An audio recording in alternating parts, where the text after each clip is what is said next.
Shalom, friends.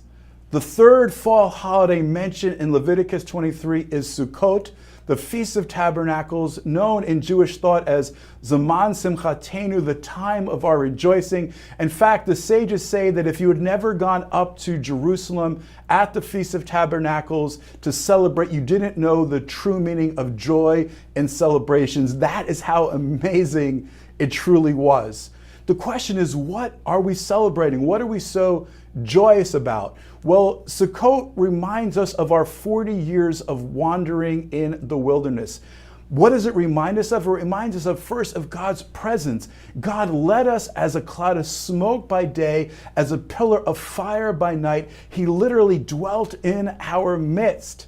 And with that presence came God's provision. God gave us manna from heaven, bread from heaven, water from the rock. He brought quail and other things for us to eat.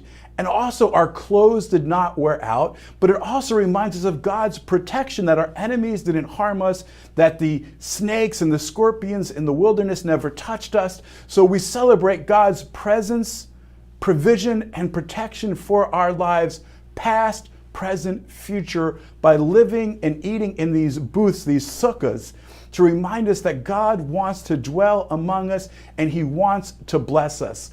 Think about it for a moment. On the Mount of Transfiguration, Yeshua, Jesus, unveils the glory of God. He kind of rends the flesh and reveals God's glory. And when they see Him transfigured, they see Moses and Elijah, but they fade away in light of the glory of Yeshua, the Messiah. And what is the disciples' response to that? They say to the Lord, do you want us to build you booths?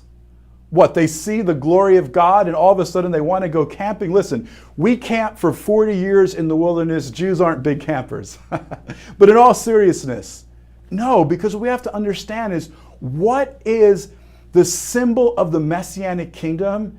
It is Sukkot, the booths connected to this very special day. In Leviticus 23, the seventh holiday in the seventh month, lasting for 7 days, is Sukkot. This is the number of completion, the number of fullness. And in Leviticus, we read about this in Leviticus 23, that we're to celebrate before the Lord these 7 days and dwell in booths. But then in Zechariah chapter 14, it talks about all of the nations of the world going up to celebrate the Feast of Tabernacles. This is what we read about. Zechariah 14, verse 16. Then it will come about that any who are left of all the nations that came against Jerusalem will come up from year to year to worship the King Adonai Tziva'ot, the Lord of hosts, and to celebrate Sukkot, the Feast of Booths, the Feast of Tabernacles. It makes sense that God would choose this day as the day that all the nations would come up, because it represents God's presence, provision, and protection. It represents John 1:14, and the Word became flesh and tabernacled among us. So at this season, we remember God's blessings in our lives. It's the Jewish Thanksgiving. So take a moment and to be thankful for all of the blessings that God has brought into your life, and to be thankful to those that God has brought you into relationship with, because thankfulness is a key to seeing the fullness of God's blessing and the unity of His people. Shalom, shalom.